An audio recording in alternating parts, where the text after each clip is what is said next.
کتھے او جتھے کل نبیاں نے نہ کرنی اوتھے پیر ساڈے نے ہاں کرنی او جتھے کل نبیاں نے نہ کرنی اوتھے پیر ساڈے نے ہاں کرنی اپنی امت دے گناہگاراں نوں سونے کٹ کے سینے لا لینا دن حشر نوں سجدے کر کر کے ساڈے پیر نے رب نوں منا لینا کتھے او جتھے کل نبیاں نے نہ کرنی اوتھے پیر ساڈے نے ہاں کرنی او جتھے کل نبیاں نے نہ کرنی اوتھے پیر ساڈے نے ہاں کرنی اپنی امت دے گناہگاراں نوں سونے کٹ کے سینے لا لینا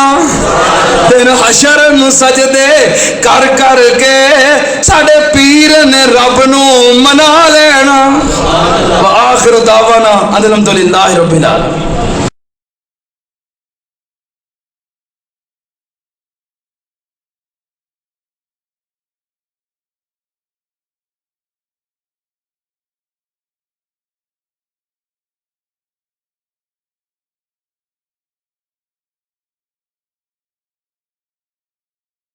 یہ نے جی میرے مشائخ میرے اساتذہ کرام میں جنہوں کو پڑھ کے درس حاصل کر کے اس مقام تک پہنچے ہیں. یقیناً استاد محترم دا ایک ایک جملہ ایک ایک خطبہ ہے. اللہ پاک میرے اساتذہ کرام نوں صحت و سلامتی والی لمبی عمر عطا فرمائے. اتنا مزہ تو میرا خیال ہے مکمل سیرت دا نہیں آیا ہونا جنہ میرے شیخین دے دو خطابات دا آ گیا ہے. اللہ پاک انہوں سلامت رکھے.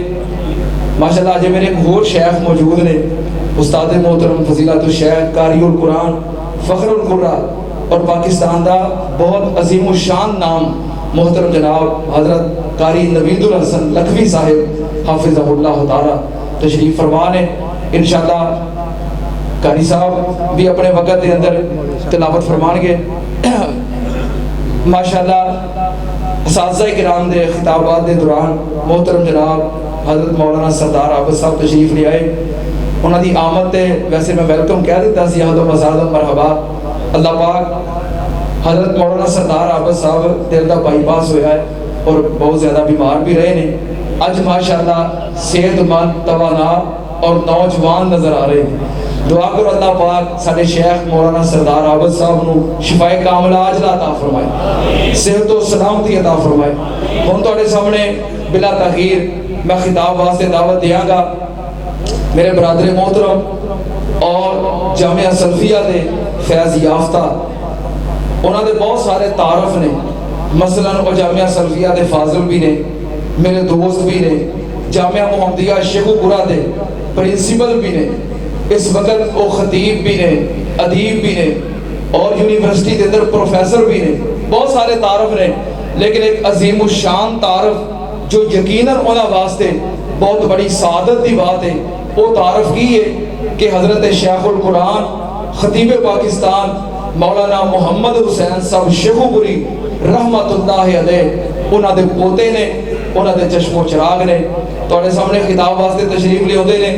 پوتا ہے شیخ القرآن عظیم مذہبی سکالر ناظم تعلیم و تربیت اہل حدیث یوتھ فورس پاکستان محترم جناب پروفیسر حافظ عثمان خالد صاحب. نعرہ تکبیر نعرہ تکبیر. شیخ القرآن خطیب پاکستان مولانا محمد حسین صاحب شیخو پوری حضرت مولانا پروفیسر حافظ عثمان خالد صاحب شیخو پوری اہل حدیث یوتھ فورس پاکستان مرکزی جمعیت اہل حدیث پاکستان مرکزی جمعیت اہل حدیث پاکستان.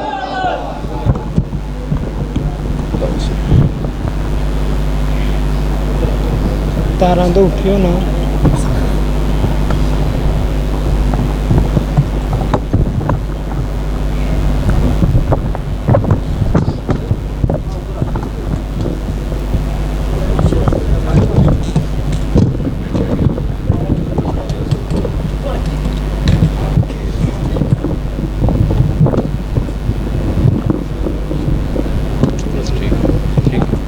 کر دو.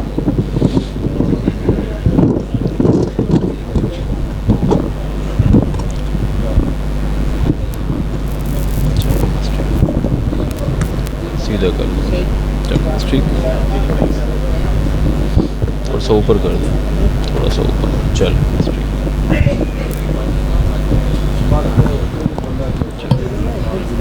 یہ ہے جی ٹھیک. السلام علیکم ورحمۃ اللہ وبرکاتہ.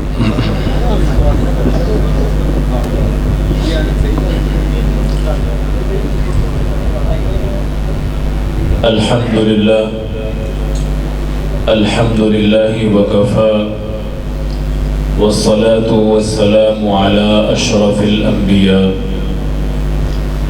اللهم صل على سيدنا ومولانا محمد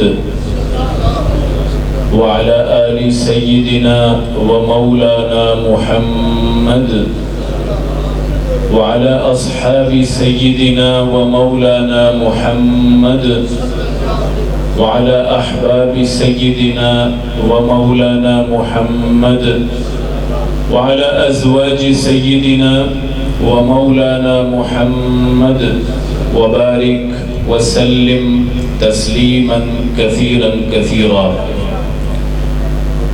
أعوذ بالله من الشيطان الرجيم من همزه ونفخه ونفثه.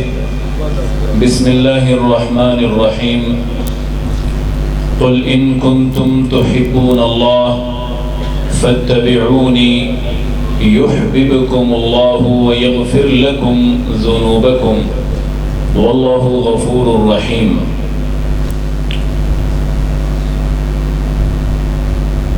حضرات ایک دور تھا جب مسجد میں اذان ہوتی تھی تو لوگ اپنی دکانیں کھلی چھوڑ کر مسجد میں آ جاتے تھے. نہ گاہک چھوٹتا تھا نہ چوری ہوتی تھی. آپ کو یاد ہوگا ایک دور تھا کہ جب دودھ میں پانی ڈالنے سے اس لیے روکا جاتا تھا کہ حاکم وقت نہ صحیح حاکم اعلیٰ دیکھ رہا ہے. آپ کو یاد ہے نا کہ ایک دور تھا کہ جب لوگ اپنے ہاتھوں میں زکوٰۃ لیے پھرتے تھے لیکن زکوٰۃ وصولنے والے نہیں ملا کرتے تھے. اور ہم نے ایک دور پڑھا ہے حدیث کی کتابوں میں, علماء سے سنا ہے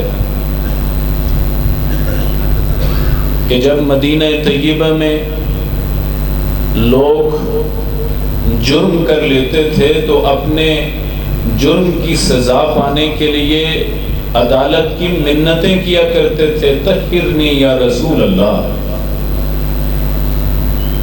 ایک دور تھا کہ جب خون کے پیاسے بھائی بھائی بنے تھے, جب عزتوں کے لٹیرے عزتوں کے محافظ بنے تھے. آپ نے اس دور کے بارے میں سنا ہوگا, پڑھا ہوگا. وہ دور بڑا سہانا دور تھا.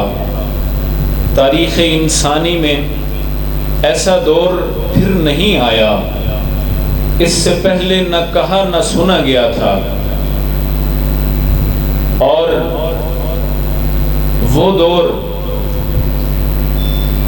ان مسلمانوں کا دور تھا جن مسلمانوں کا ایک رب پر ایمان ہے, ایک نبی کے مقتدی ہیں, مطیع ہیں, متبع ہیں, اور وہ 5 نمازیں پڑھتے تھے. ایک ان کی کتاب ہدایت قرآن مجید ہے, ایک ان کا قبلہ. اور آپ ذرا غور کرتے جائیے, ہم بھی مسلمان ہیں, ایک ہی کتاب ہے, 5 ہی نمازیں پڑھتے ہیں, اور ہمارا بھی رب اللہ ہے. ہمارے مقتدا, ہمارے رہنما, ہمارے قائد, ہمارے ہادی, ہمارے رہبر محمد الرسول اللہ ہی ہیں صلی اللہ علیہ وسلم. میرے بھائیوں, مسلمان ہم بھی ہیں, مسلمان وہ بھی تھے, لیکن درد اس بات کی ہے کہ فرق بہت پڑ گیا ہے، فرق بہت پڑ گیا ہے۔ سیرت الرسول صلی اللہ علیہ وسلم کی کانفرنس میں تشریف لانے والے احباب گرامی، آپ غور کیجئے، اس وقت پاکستان میں میرے دونوں شیوخ، میرے اساتذہ جو گفتگو فرما رہے تھے، اس وقت ہمارے ملک میں بہت بڑی بڑی کانفرنسز ہو رہی ہیں، ہم بھی ایک کانفرنس کا حصہ ہیں، جلوس نکلے ہیں، لائٹنگ ہوئی ہے، جھنڈیاں سجی ہیں، لوگوں نے نعرے بازی کی ہے، لوگوں نے بڑے بڑے لاؤڈ سپیکر پر بڑے بڑے خطابات کیے ہیں، اور ان تمام کا مقصد یہ تھا کہ ہم اللہ کے رسول سے محبت کا اظہار کریں، رسول سے نسبت کا اظہار کریں۔ سال کے بعد آج ان کے خیال میں ایک بڑا ہی اہم دن، ان کے نظام کے مطابق پیدائش کا دن ہے، اور وہ رسول اللہ صلی اللہ علیہ وسلم سے اپنی نسبت کے اظہار میں اپنا تمام تر سرمایہ لگاتے ہیں، اپنا وقت لگاتے ہیں، مسلمان تشریف لاتے ہیں، پاکستان میں چھٹی کی جاتی ہے، سرکاری ادارے بند کیے جاتے ہیں، اور یہ سمجھا جاتا ہے ثواب ملے گا، اللہ کی طرف سے رحمتیں برسیں گی۔ میرے بھائیوں، بلا شبہ رسول سے محبت کا اظہار کرنا میرے عقیدے کا اظہار ہے، رسول سے نسبت کا اظہار کرنا میرے مسلک کا اظہار ہے، رسول سے وابستگی کا اظہار کرنا میرا منہج ہے، میرا عقیدہ ہے۔ لیکن سوال یہ ہے کہ کل صبح جب دکان کھلے گی پھر کم تلے گا، پھر جھوٹ بولا جائے گا، پھر خیانت کی جائے گی، پھر آنکھ سے جرم ہوگا، زبان سے خطا ہوگی، دل غلط مائل ہوگا، دماغ غلط پلاننگ کرے گا۔ اب رات کی تقریریں سنیں تو ولایت نظر آئے، لیکن دن کی اگر روشنی دیکھی جائے تو کہیں بھی اس رسول کی رمق نظر نہیں آتی ہے۔ تو میرے بھائیوں، اس دور پر واپس چلے جائیے۔ وہ دور تو عدالتوں میں منتیں کر کے جرائم کی سزا پانے والے لوگوں کو تیار کرنے والا تھا، لیکن آج کلمہ بھی وہی ہے، قرآن بھی وہی ہے، نبی بھی وہی ہے، محبت کے جلوس بھی بڑے ہیں، لیکن ہم دیکھتے ہیں کہ ان کا عملی اظہار نہیں ہو رہا ہے۔ کہاں فرق آ گیا؟ کیا فرق آیا؟ اور میں اگر اپنے عقیدے کا اظہار کروں، میرا عقیدہ حضرت رحمت دو عالم جناب محمد الرسول اللہ صلی اللہ علیہ وسلم نے ایک جملے میں کہا، اور وہ میرے مسلک کا ماتھے کا جھومر ہے۔ میرے نبی فرماتے ہیں، من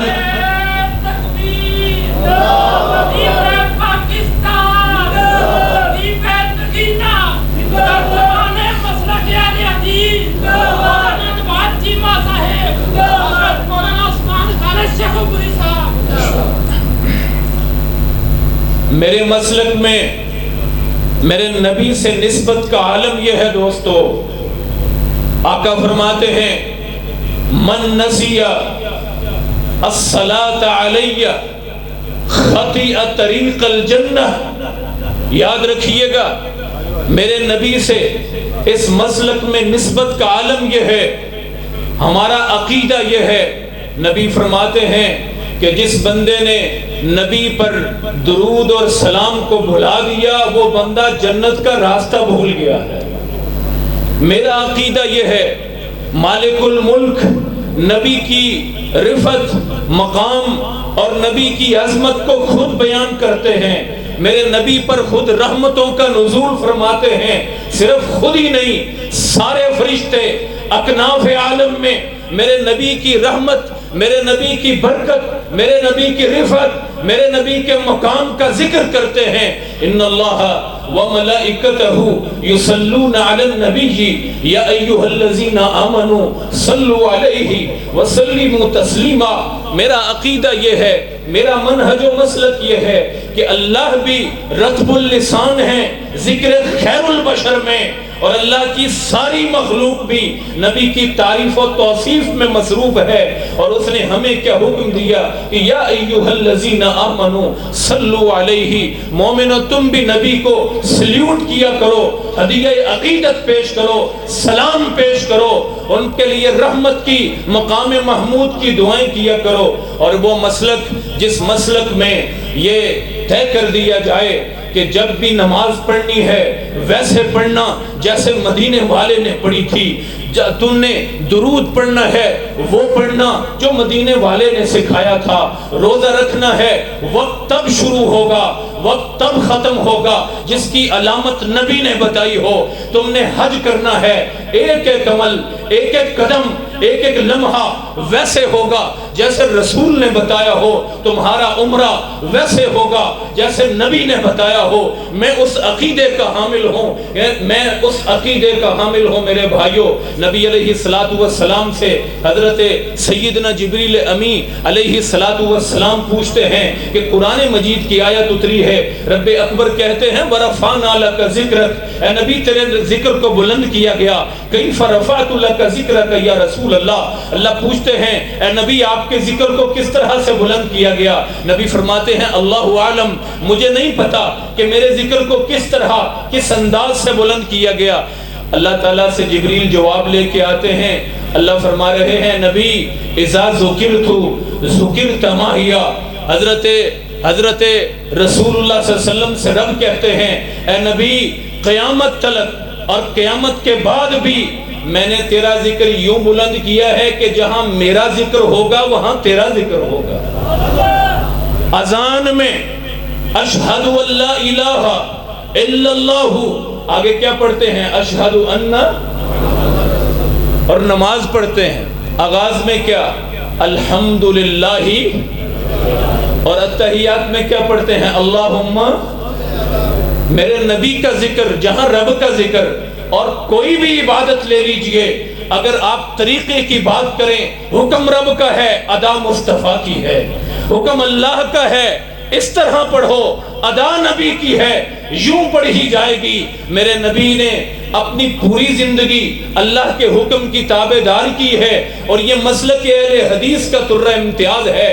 میں قسم کھا کے کہہ سکتا ہوں میرے نبی سے میری الفت کا عالم یہ ہے کہ میرا ایک بھی عمل رسول کی سنت کے خلاف نہیں ہو سکتا ہے۔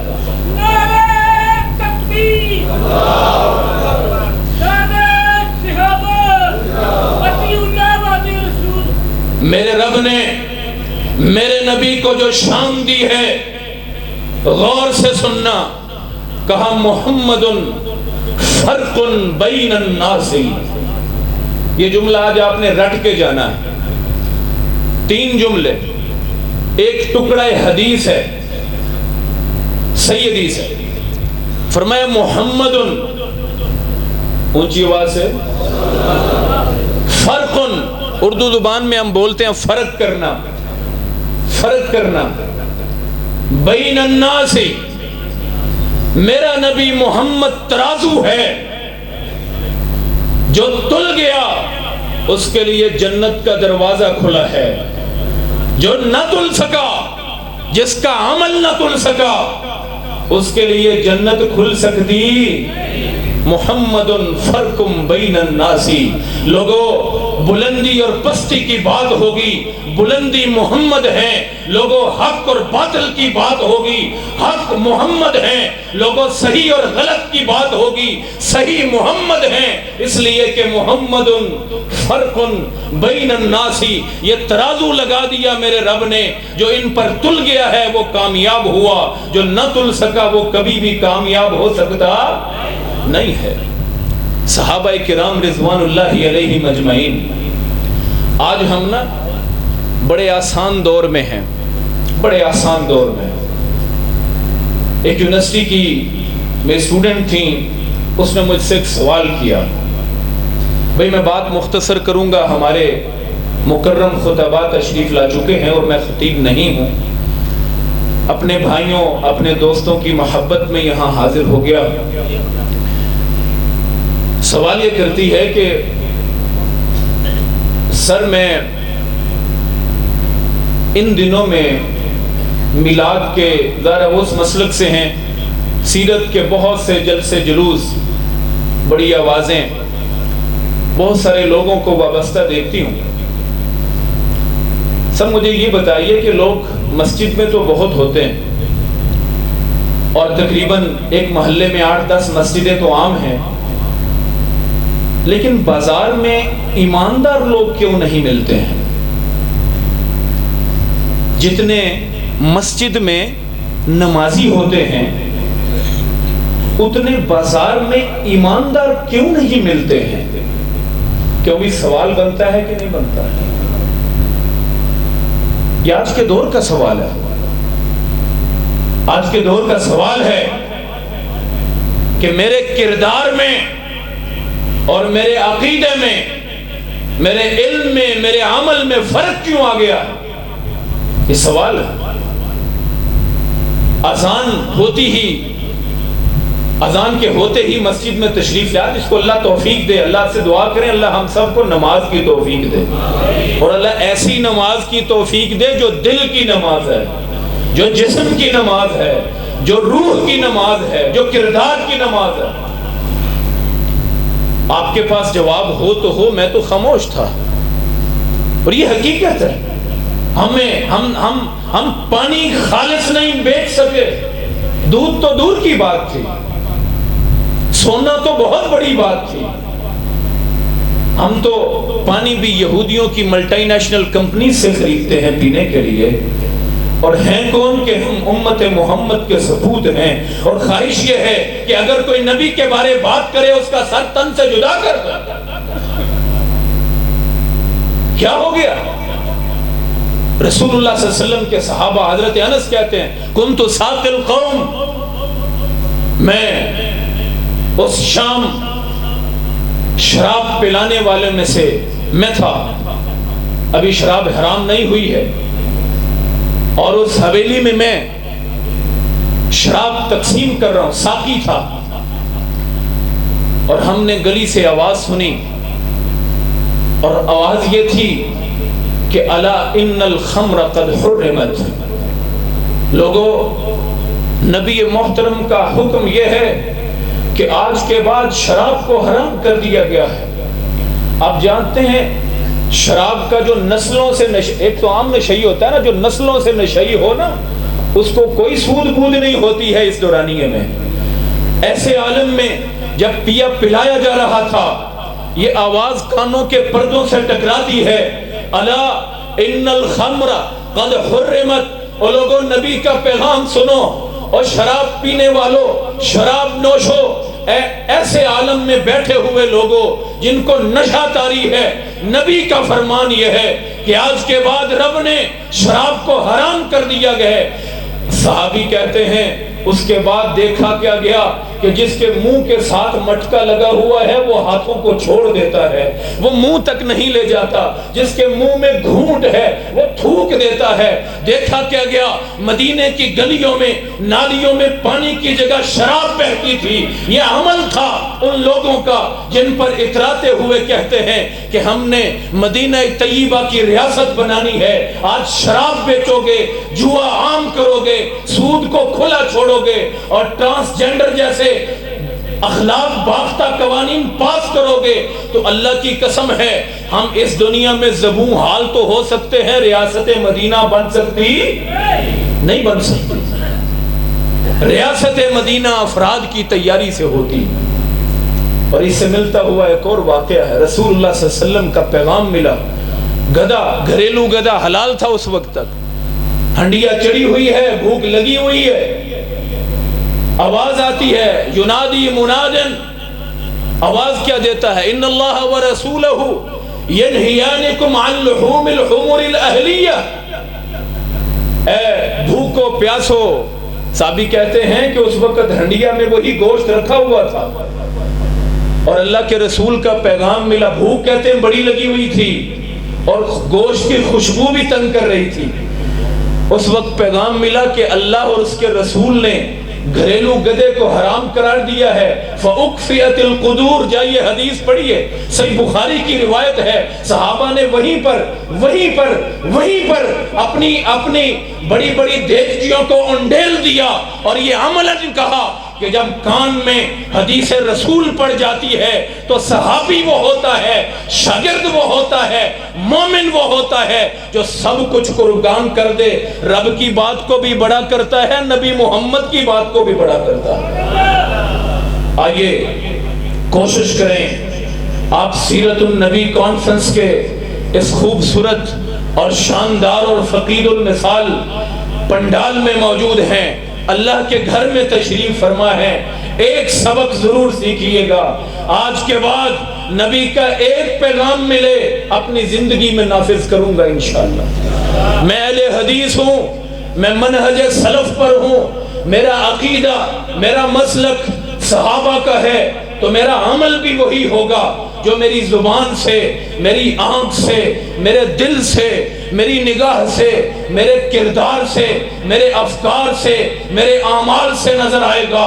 جو نبی نے چاہا، جو صدیق کو سکھایا گیا، جو فاروق نے اپنایا تھا، جو ذوالنورین نے کر کے دکھایا تھا، جس پر علی کاربند تھے. اللہ کی قسم ہے کھوکھلے دعووں میں کبھی انقلاب نہیں آیا کرتے. انقلاب آتا ہے، عمل سے آتا ہے، کیونکہ عمل سے بنتی ہے زندگی. جنت بھی جہنم بھی یہ خاکی اپنی فطرت میں نہ نوری ہے نہ ناری ہے. اور پھر وہ شاعر نے کیا خوب کہا تھا کہ مصور کھینچ وہ نقشہ جس میں یہ صفائی ہو، ادھر فرمان محمد ہو، ادھر گردن ہوگا انشاءاللہ. آپ یقین کیجئے، آپ کے میرے بچے اس وقت جن یونیورسٹیوں میں پڑھ رہے ہیں، الحاد پھیل رہا ہے، وہاں پر لادینیت پھیل رہی ہے، اسلام سے نفرت پھیل رہی ہے، وہاں پر سیکولرزم، وہاں پر لبرلزم، یہ 8 مارچ والی موم بتی مافیا کی آنٹیاں اللہ کی قسم ہے ان تعلیمی اداروں میں پھیل رہی ہیں. اگر ہمارا اسلام سے، دین سے یہی ربط اور سلوک رہا، آپ یقین کیجئے کچھ ہی دیر کے بعد آپ کو پاکستان میں یہ موجودہ آوازیں بھی اٹھتی نظر نہیں آئیں گی. ہمارے ایوان آج بھی ایسے ہے. اور وہ جانتے ہیں نا، وہ جو ٹرانسجینڈر بل پاس ہوا ہے وہ کیا ہے پتہ ہے نا آپ سب لوگوں کو؟ پتہ ہے سب کو وہ ہے کیا؟ وہ یہ ہے کہ جس عمل کی وجہ سے حضرت سیدنا لوط علیہ السلام کی قوم کو رب نے سنگساری کا زمین سے اٹھا کر اوپر بلند کر کے پلٹا کر عذاب دیا تھا، وہ عمل قوم لوط جو ہے وہ ہمارے ہاں نافذ کرنے کی کوششیں ہو رہی ہیں. آپ سب احباب اسے کنڈیم کرتے ہیں انشاءاللہ. یہ بل ہونا چاہیے. ایسے بلوں کے ہم مخالف ہیں، لیکن سوچئے اسمبلی میں بیٹھا ہوا کون شیطان ہوگا، اسمبلی میں بیٹھا ہوا کون سا ذہن ہوگا، وہ کہاں سے تیار ہو کے لوگ آتے ہیں، وہ کیسے پنپتے ہیں، وہ کیسے قوت پکڑتے ہیں، وہ کیسے حکمران بن جاتے ہیں. ہمیں سوچنا ہوگا، ہم نے جواب دینا ہے اللہ کے دربار میں پیش ہو کر، رسول رحمت کے سامنے کھڑے ہو کر مالک کو جواب دینا ہے. ہم کیا کر کے آئے اس ملک پاکستان میں، ہمارا کیا کردار رہا. میرے بھائیوں، ملک پاکستان میں ریاست مدینہ کے اس قانون کو جو نبی نے نافذ کیے، جو فاروق و صدیق نے نافذ کیے، ان کو لانے کے لیے تیار ہیں انشاءاللہ. اپنے تئیں کوشش ہوگی انشاءاللہ، اپنا کردار نبھائیں گے انشاءاللہ. آج اگر ہم اپنا کردار، اپنے ماحول کو بدلتے ہیں، کل پھر اس کا اثر نظر آتا ہے. اللہ مجھے بھی اور آپ کو بھی عمل کی توفیق عطا فرمائے. پھر عرض کر دوں ایک دور گزرا ہے کہ جب لوگ جرم کر کے اپنے گناہ کی سزا کے لیے منتیں کیا کرتے تھے. ایک دور گزرا ہے کہ جب لوگ دودھ میں پانی ڈالنے سے اس لیے رک جاتے تھے کہ حاکم وقت نہ صحیح حاکم اعلیٰ دیکھ رہا ہے. ایک دور گزرا ہے